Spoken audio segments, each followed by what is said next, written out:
can someone be hugely popular, hero-worshipped as a brilliant general and reformer, yet hated enough to be killed by the people who knew him best? That's the enigma thrown up by the mythic figure of Julius Caesar. So I've come here to Rome to try to find something of the complex character who by 55 BC had made as many enemies as he'd won over. He was 45 years old, he'd had 5 swashbuckling years away from home. Indeed, it was only the diplomatic immunity of his foreign posting that stood between him and prosecution in Rome, because he'd only got to the top through bribery and corruption. Over the next 16 years, he'd fight a civil war, he'd have a passionate affair with Cleopatra, he'd take on the mantle of emperor, and finally, he'd meet his destiny and the assassin's knife on the Ides of March.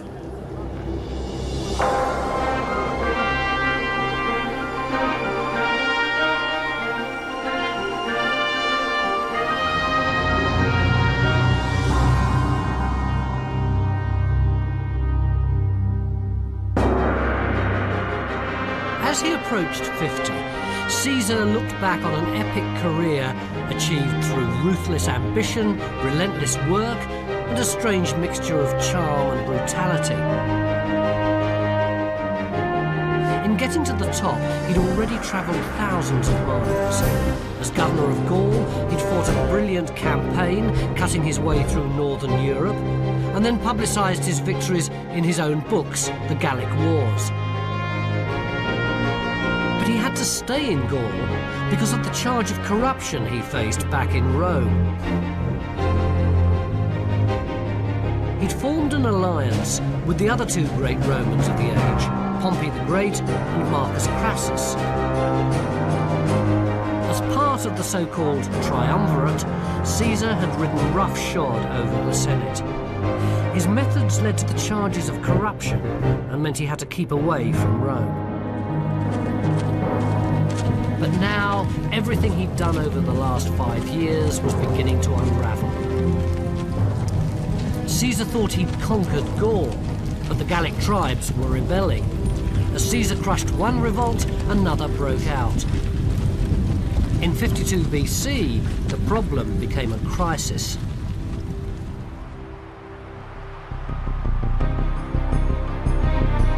For the first time, Caesar met a really dangerous opponent.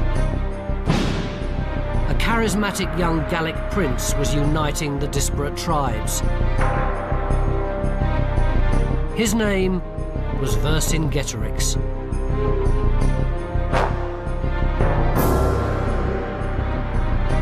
In the 19th century, Vercingetorix became a symbol of French independence. They put up this massive statue to celebrate the man who first brought the people of Gaul together.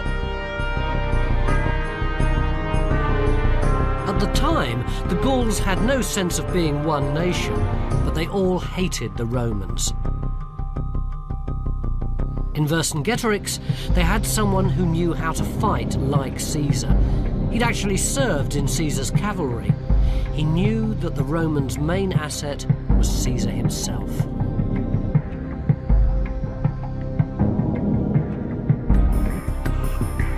The rebellion started in winter. Caesar was here in northern Italy, keeping in touch with politics in Rome. His main forces were spread across northern Gaul. But Vercingetorix was rousing the tribes here in the middle of Gaul. If Caesar ordered his main force south, they might have to fight the enemy without him in charge. With Vercingetorix commanding the valleys and the mountain passes blocked with snow, Caesar seemed powerless.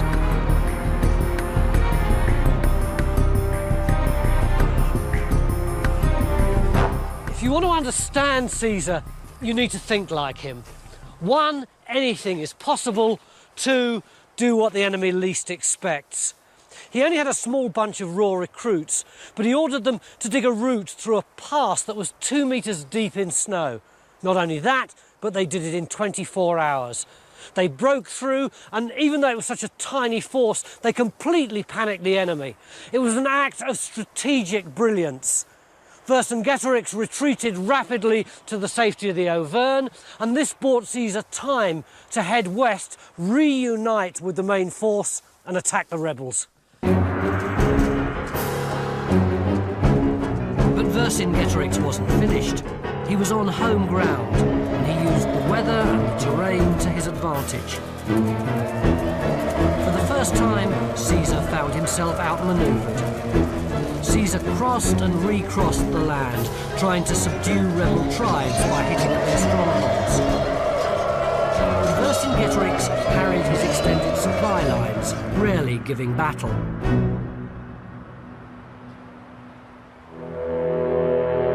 Then he made his first and last mistake. He allowed Caesar to trap him into a direct confrontation. It took place here, at what is now Ides-Saint-Reine. 2,000 years ago, you would have seen the great ramparts of Alesia, a massive Gallic hill fort. Vercingetorix had botched an attack on Caesar's cavalry and was forced to withdraw here with his 80,000 men. As Caesar closed the net, Vercingetorix sent out a desperate call for reinforcements. Vercingetorix and his men were crammed into the fort on the top of the hill over there, along with the men, women and children who lived there. And when his reinforcements arrived, they set up on that hill over there, up to 250,000 of them. So Caesar's 70,000 legionaries in the valley down there were hopelessly outnumbered. And they got two problems. They needed to keep Vercingetorix in and keep the relieving forces out. The solution, another vast engineering feat. They completely surrounded the town with two immense lines of fortifications. First, an inner wall to stop anyone getting out, then another wall on the outside to defend from outer attack. In these infrared photographs, you can still clearly see the two lines. But it meant the Romans were spread terribly thin. It wasn't clear who was besieging who. Alesia was make or break. There were no half measures with Caesar, and no mercy for the Gauls trapped in the hill fort. The food ran out. One of Vercingetorix's lieutenants suggested they kill the old people and eat them. Vercingetorix overruled him and sent all the civilians, men, women and children, down the hill to avoid the final conflict. Caesar refused to let them through, and they starved to death here in no man's land. Alesia is a terrific danger, it must be said. It's a very big force inside the hill fort, and there's an even bigger force that's coming to the relief. There's a very big army on both sides. Caesar's going to have to fight on both sides at once. Yeah, it's a terrific risk, but there's terrific amounts to gain as well, because if he can win this one, it will be clear that he is the master of Gaul.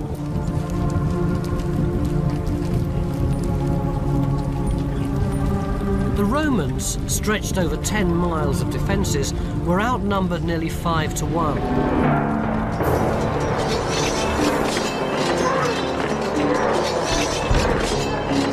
For 4 solid days, the Gauls and the Romans slogged it out. It could have gone either way. Then Caesar himself led a surprise assault, and the Gauls collapsed.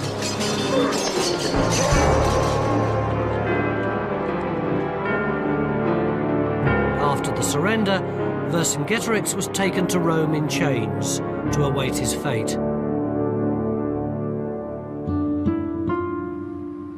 Every Roman who'd survived was given a prisoner to keep or sell as a slave. There was still mopping up to do, but Alesia broke the back of resistance. All Gaul was now Roman territory.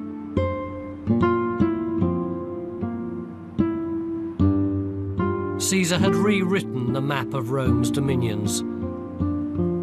The great Gallic hill forts, like Alesia, were replaced with Roman settlements, miniature Romes, with their own forum and temple, nice and neat. Thanks to Caesar, the French have a Latin language, and Europe is a classical, not a Celtic culture.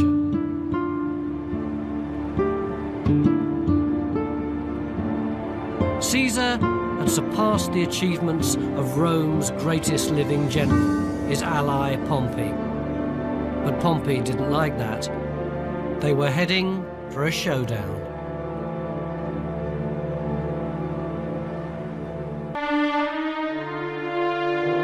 By the time he'd conquered Gaul, Caesar was in his late 40s. After years of hard campaigning, he was tough, thin and fit, although he suffered from mild epilepsy. He was also vain.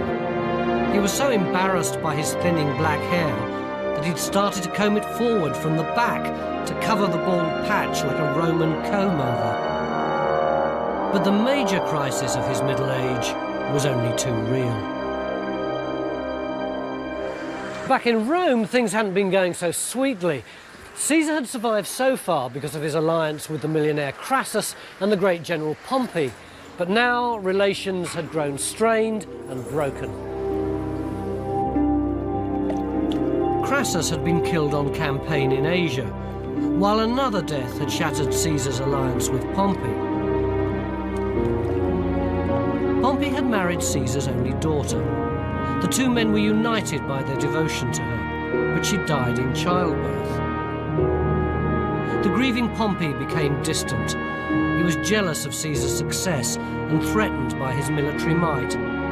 He'd been happy to help Caesar's career, but not at the expense of Rome's interests.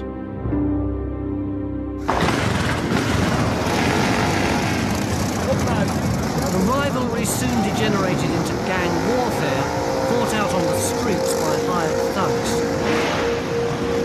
The Senate split into factions, lining up behind two massive egos, each with their own army at their disposal. In 50 BC, the crisis reached boiling point. Caesar's time in Gaul was up. The consuls demanded that he return to Rome, lay down his post, and face the charges that had been hanging over his head for 10 years. Rome waited to see how Caesar would react. He was a brooding presence, waiting with his forces on Italy's northern border. If he was to resign everything, he would be a private citizen and open to attack for all of his actions. Like, he could be attacked for his actions in 59 BC as consul because they were illegal, and all of his actions in waging war in Gaul aren't entirely given the rubber stamp of approval by the Senate and people of Rome. They're not completely legal. He could also be tried for extortion. So, in a way, he has really one choice, which is, like, if he's going to stay in command of this vast army, is to actually just take it with him to Rome. The boundary between Caesar's province and Roman soil, where troops weren't allowed, was the river Rubicon. If he stayed north of the river, Caesar retained the power base of his army. As soon as he crossed south, he'd automatically become a private citizen, and if he brought his troops with him, he'd be committing treason against the Roman people. By crossing the Rubicon, Caesar would give us not one, but two phrases meaning no going back. Caesar could have ducked out of the fight, he could have obeyed the law, he could have avoided the death of the many, many Roman citizens who fought each other over the next 6 years, but he didn't. His sense of his own destiny prevailed. On the 11th of January, 49 BC, he arrived at this little bridge just before dawn in a closed carriage. The rest of his men had gone on ahead. Even now, he could have avoided the conflict. He thought for a moment, and then he said, "Alia iacta est." The die is cast. He crossed the bridge. And when he got to here, he was at war.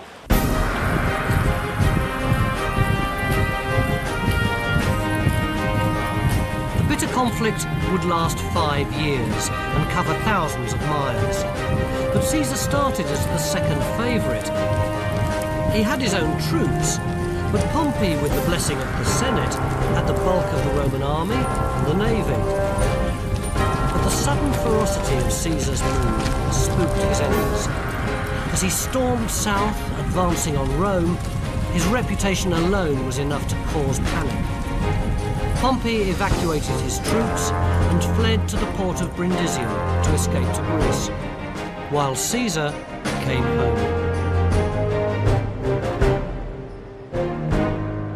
He hadn't been to Rome for 9 years, but neither he nor the Senate had changed much during that time. As a matter of form, he requested funds for the prosecution of his war against Pompey, and when they refused, he broke into the treasury and simply helped himself. Pompey had gone to Greece. Caesar moved 600 miles in the opposite direction to Spain, trying to ensure that he wouldn't be outflanked by Pompey's legions stationed there. Once he'd quelled Pompey's troops there, he made the grueling return, and ignoring advice, crossed to Greece during the winter storms to make an assault on Pompey. The crucial difference was to be the character of the generals themselves. Caesar, sharp and battle-hardened, had utterly loyal troops. In contrast, Pompey hadn't seen active service for 12 years. He was 56, suffering from a stomach ulcer. Caesar came close to defeat in a series of clashes on the west coast, but Pompey let him escape to the central plains. Caesar told his men, "You've survived because you're fighting a man who doesn't know how to grasp victory."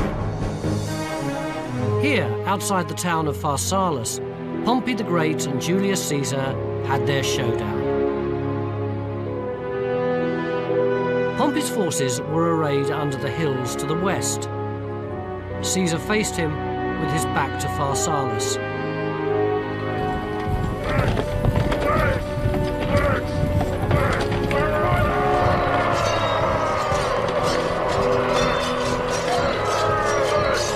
Amid the cornfields of Greece, Roman died at the hand of Roman.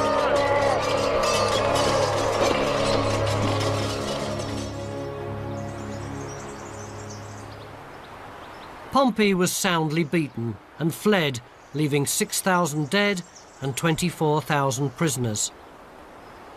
He was victorious, but Caesar knew the real battle was for the hearts and minds of the Roman people. At the beginning of the Civil War, Pompey declared, "Everyone who's not with me is against me." Caesar, on the other hand, is said to have said, "Everyone who's not against me, actively, is with me." And that's a good example of Caesar's political awareness, because what he did there was open up a way to forgiveness. Caesar took most of the captured into his own ranks. He didn't know it yet, but this policy of mercy was to prove fatal. Among the captured officers he spared was Marcus Junius Brutus, the son of Caesar's favourite mistress and the man who would have him killed.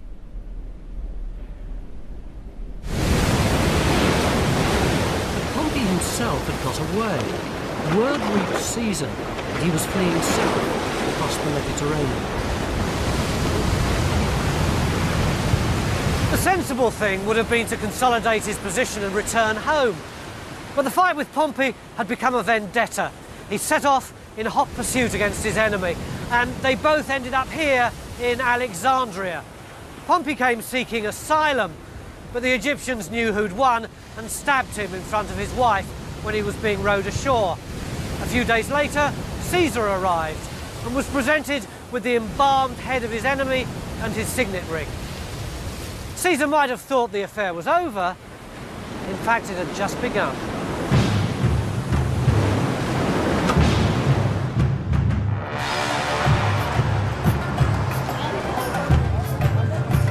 He'd stepped into a political milestone.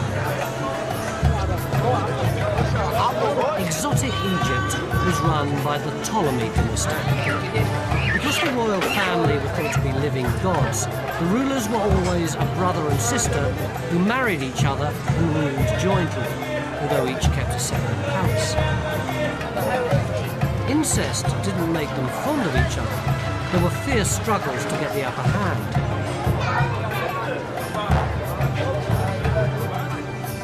When Caesar arrived in 47 BC, the child king Ptolemy XIII was fighting a civil war against his older sister. At the time, the king had the upper hand. He invited Caesar to the palace as his guest. He wanted to ensure that the man who was now the most powerful Roman alive would be his ally.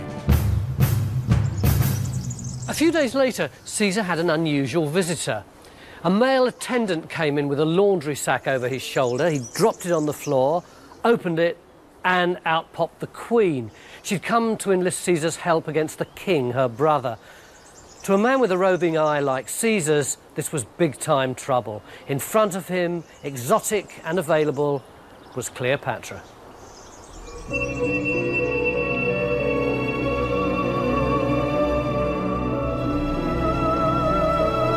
It's been said that if Cleopatra's nose had been shorter, the face of the world might have been different.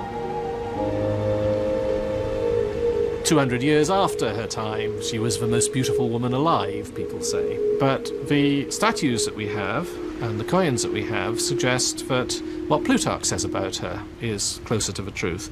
What Plutarch says it wasn't so much that she was beautiful, it was simply her charm. It was the way she talked to people. That's what made her so captivating. That's what really brought man after man with whom she talked into her spell.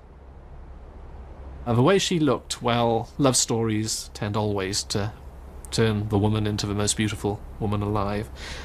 She didn't need to be the most beautiful woman alive to achieve what she achieved.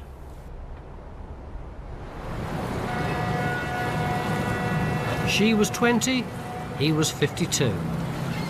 There was no real reason for him to stay in Egypt, but he fell for Cleopatra's seductive charms and decided to support her instead of her brother. Caesar found himself besieged with Cleopatra in her palace. The war, if you could call it that, was a desperate struggle all fought round this harbour area of Alexandria, with both sides trying to get possession of the causeway that ran out to the lighthouse. After sending for reinforcements, Caesar tried to set fire to the Egyptian fleet, but ended up burning the city's ancient library. In another clash, he had to jump into the sea to save his life. Kicking off his heavy clothes, he swam back to safety, apparently still holding some important documents above the water to keep them dry. He nearly lost. Caesar risked his reputation and his life for Cleopatra. The seas shifted since Caesar's day, and the palace where he stayed is submerged in the harbour. Now, archaeologists have begun to reclaim some of the treasures that Caesar must have seen daily.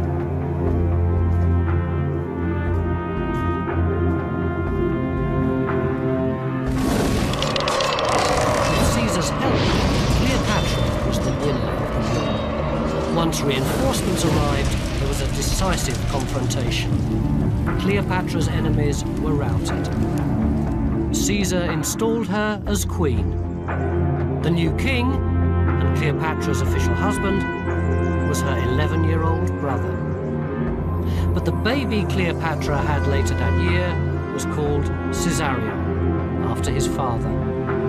Proof of what seems to have been a genuine love story. Because even after the politics were done, Caesar couldn't bear to leave Egypt. He joined Cleopatra on a romantic cruise down the Nile. Caesar's affair with the Egyptian queen has fascinated people down the centuries, but she gave him a dangerous taste of what it was really like to be a king. As they relaxed on their 2-month honeymoon cruise down the Nile, he must have felt he was invincible.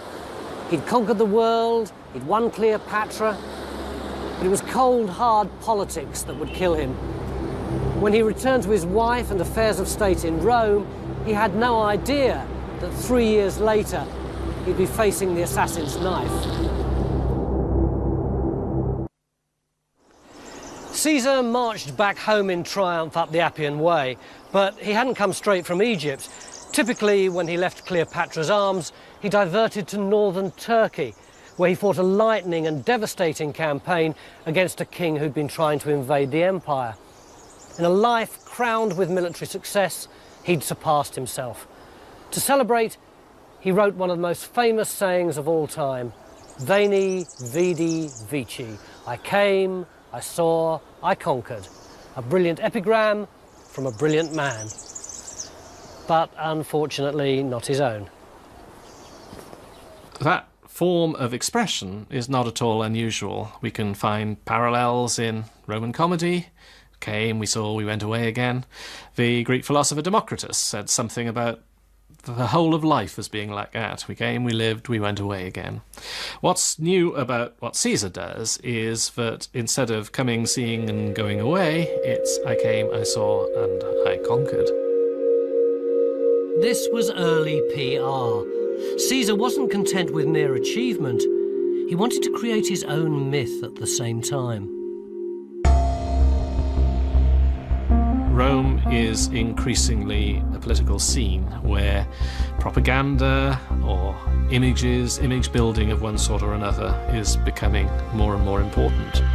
And the idea of Caesar, the one who's beloved of his army, the man who's always so quick, Caesariana Celeritas on the battlefield, the one who carries all before him, the man who is just got winner printed on the middle of his forehead. That is very much a Caesar creation.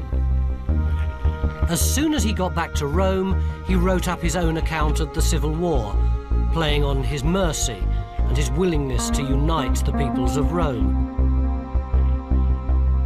And he threw the party to end all parties. A returning general was often given an official celebration called a triumph. Caesar had 4, all at the same time, parading the trophies of his many victories. Rome had never seen anything like it. Caesar's legions marched in triumph, singing vulgar songs about their oversexed general. Home we bring our bald whoremonger. Romans, lock your wives away. All that foreign gold you gave him went his Gallic whores to pay. Fond insults that you only get after years of affection and respect. It wasn't just a show. It was prize money for the troops. A public feast with 22,000 tables groaning with food. Gladiators fought to the death, athletes ran and wrestled, actors performed. As a special treat, Vercingetorix, who'd been saved up for 8 years, was paraded in chains before being taken away and strangled quietly in prison.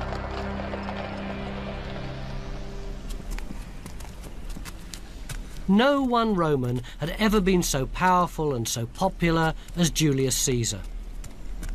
The Roman Republic was a democracy, but for years there'd been a stalemate between charismatic individuals like Caesar, who wanted reform, and conservatives who wanted to keep the status quo.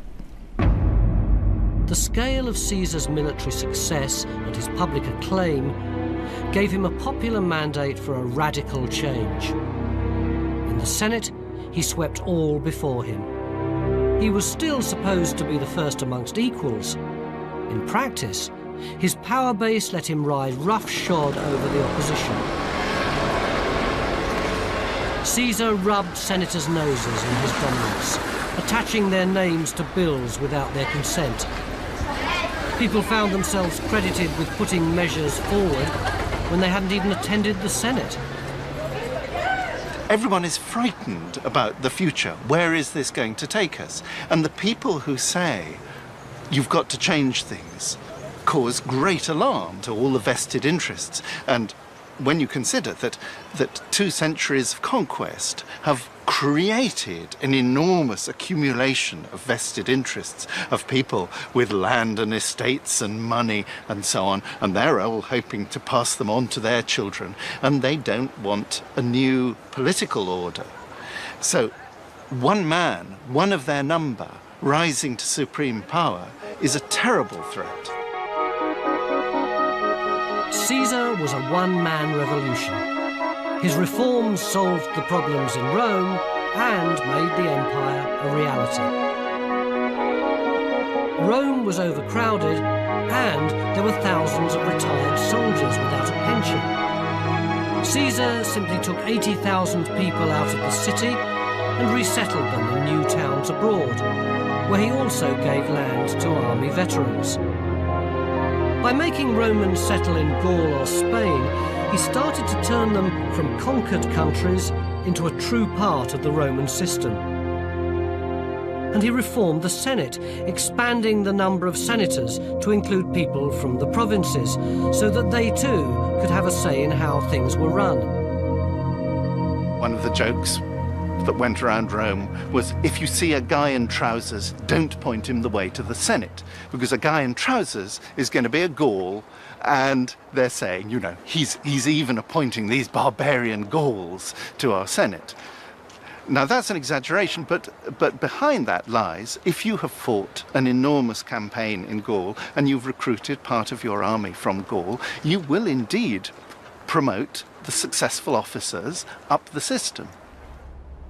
He also drained marshes, imposed a tax on luxury goods, reduced unemployment, and made laws of religious toleration across the empire. All good, solid, respectable civic stuff, but Caesar's most lasting achievement was made with the help of Cleopatra's astronomers, who trained here at the Great Library at Alexandria. He invented July.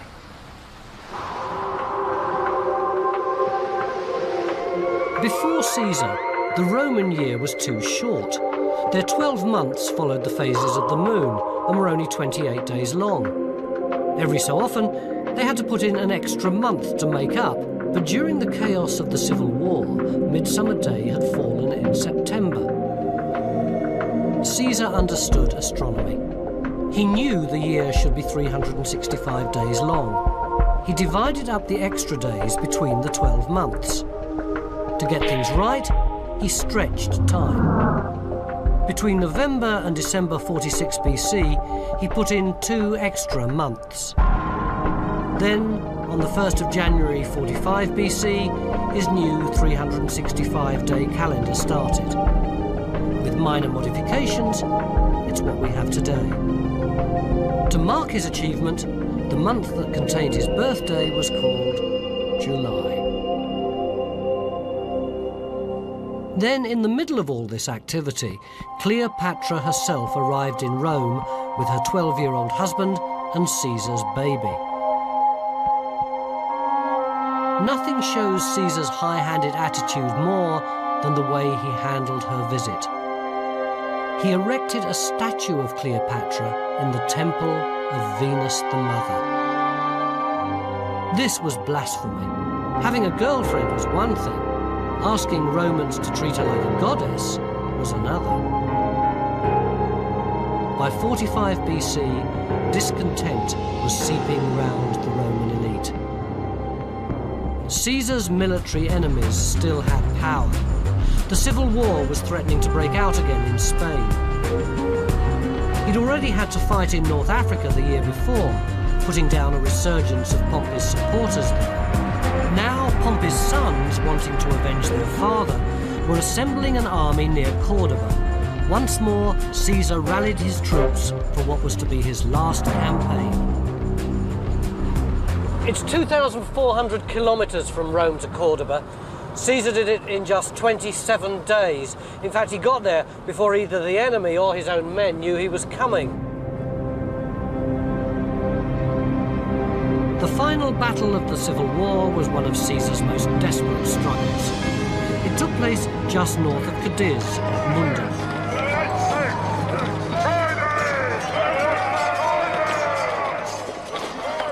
The two sets of professional Roman soldiers were locked together in classic fashion when suddenly the unthinkable happened. Caesar's veterans began to give way and fall back, leaving a gap between the two armies. Caesar jumped off his horse, threw away his helmet, picked up a shield and marched up and down the line, dodging enemy javelins and shouting, "If I'm done for, then you're done for too." When his tribunes saw how exposed he was, they formed round him, and then the legions rallied.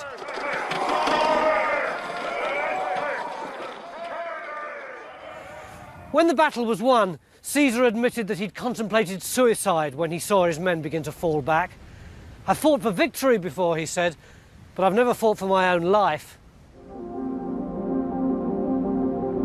The civil war was over.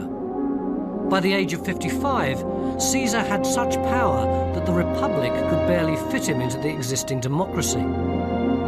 The Senate tried to fit the system to the man, giving him the highest office of consul for not 1, but 10 years. Caesar also took an honorary title, which has immense significance. This is the room of the emperors at the Capitoline Museum. They're all here: Nero, Augustus, Caligula. But they wouldn't be called emperors if it hadn't been for Julius Caesar. His soldiers loved him and gave him the unofficial title of Imperator, or Emperor. He hijacked the name and used it as a permanent title, so that ever after, the boss of Rome and its dominions was known as the Emperor. Surely, in a sense, Caesar must be the first emperor. Imperator is just one of the many titles which these people used, and he was the first Imperator Kaiser. Do you think that Caesar was aware that he was creating something new? Yes, he must have been aware, not least because everyone was telling him at the time, "You are destroying the old system. You don't want to do this." But he knows that the world has changed in a very significant way and that he has to set a new model. Caesar wasn't the sort of character who could play a diplomatic game. One day, a deputation came to him to tell him about the latest batch of honours the Senate had awarded him. They were standing, he didn't get up. This implied he was superior in rank to his fellow senators, a great insult. His excuse was that he had diarrhea and didn't dare move, but it was noted that he still managed to walk home. Then in February 44 BC, Caesar was declared dictator. Dictators were usually temporary one-man rulers who were appointed to sort out emergencies. Caesar was given the post for life. There was now officially one man more important than his fellow citizens.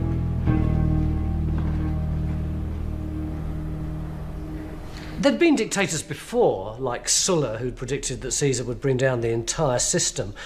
But none had ever had the cult of personality associated with them until Caesar. Look at this coin. It was minted in 44 BC, and that head is Caesar. This is the last year of Caesar's life, and it was the very first time that any Roman coin had had the portrait of a living person on it. What hubris. And see this one. This was minted 2 years later, and on it there's a pair of daggers and a cap which symbolises liberty, and these 2 words, 3 words, the Ides of March.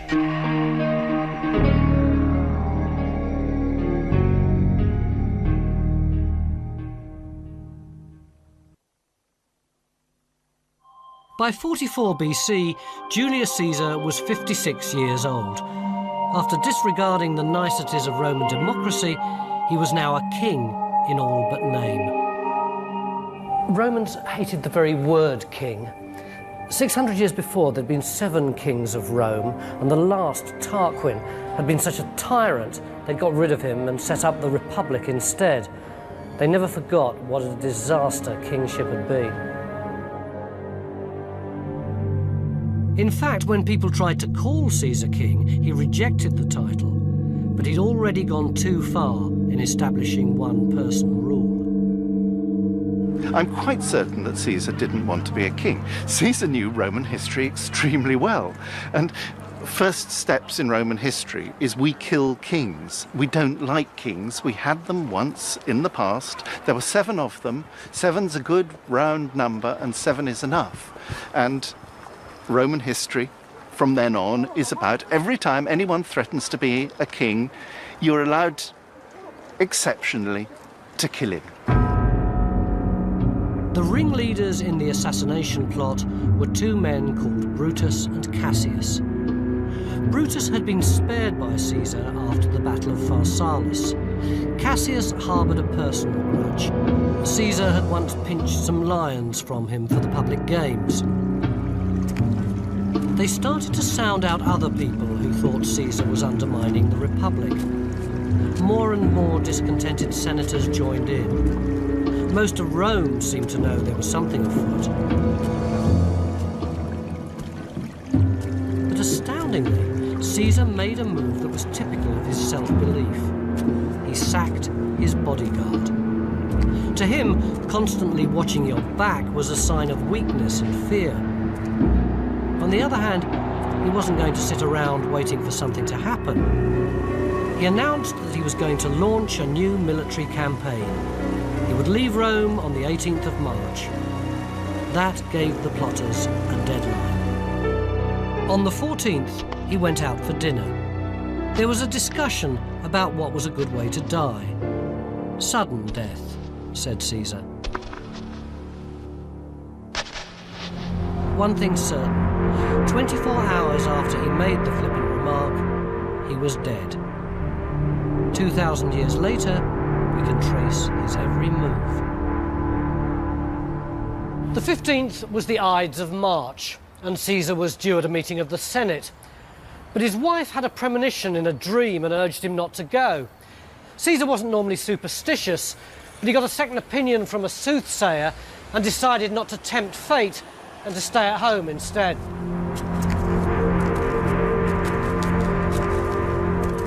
The plotters almost panicked, but then they had a masterstroke.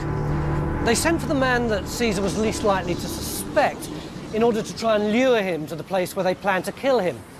Shrewdly, Decimus didn't try to persuade Caesar to attend the whole meeting, just to pop out and adjourn it first.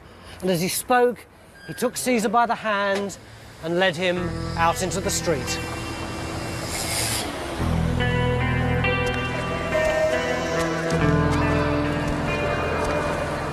Caesar was, as usual, surrounded by people asking him favours and giving him scrolls to read, which were usually passed straight back to the slave secretary behind him. But a Greek philosophy teacher who knew all about the plot slipped him a piece of paper and asked him to read it at once. "It concerns you personally," he said. Caesar took it, but couldn't read it because of the press of people around him. It was his last chance.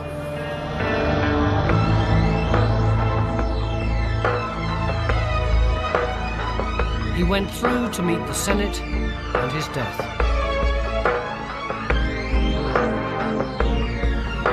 But not here at the Senate House in the Forum. The Senate building had been burnt down by fire and they were in temporary accommodation waiting for a new one to be built. The fateful meeting took place about half a mile in that direction at the Theatre of Pompey.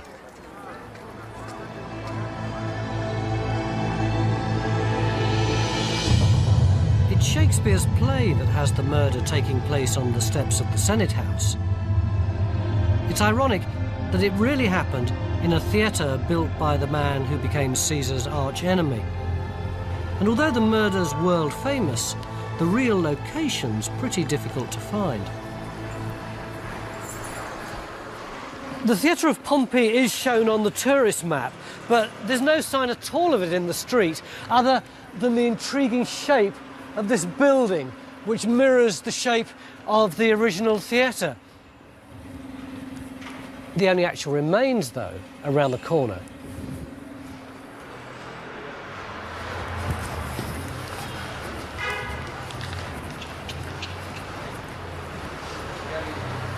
The nearest we can now get to Caesar's assassination, the et tu brute moment, is around the back of this curved building in the basement of this restaurant. Buongiorno.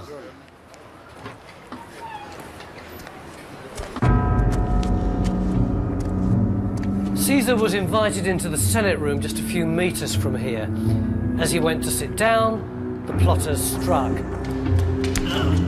A man called Casca stabbed him in the neck. Caesar spun round and stuck him in the arm with a metal pen. But then someone else stabbed him in the side. This was to prove the killer blow. But by then, all 23 plotters were hacking and stabbing in such a frenzy that some of them even stabbed each other. Caesar never actually said et tu, Brute. It was all far too confusing, lots of blood and screaming. Instead, he just pulled his robe over his face to mask the shame of a dying man.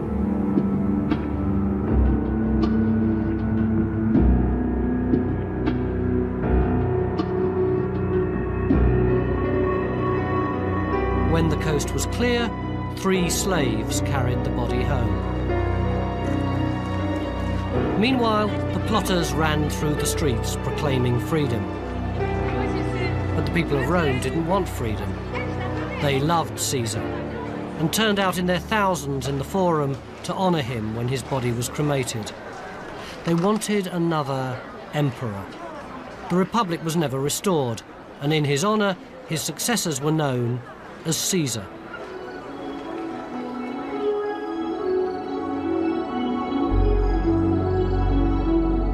After more years of civil war, it was Caesar's adopted son Augustus who formalised the role of emperor. But Julius Caesar is the watershed. Before him, Rome was a democracy. After him, it was an empire ruled by one man. And all because of the indomitable force of that one personality. Even following in Caesar's footsteps with the benefits of modern travel's been a pretty exhausting business.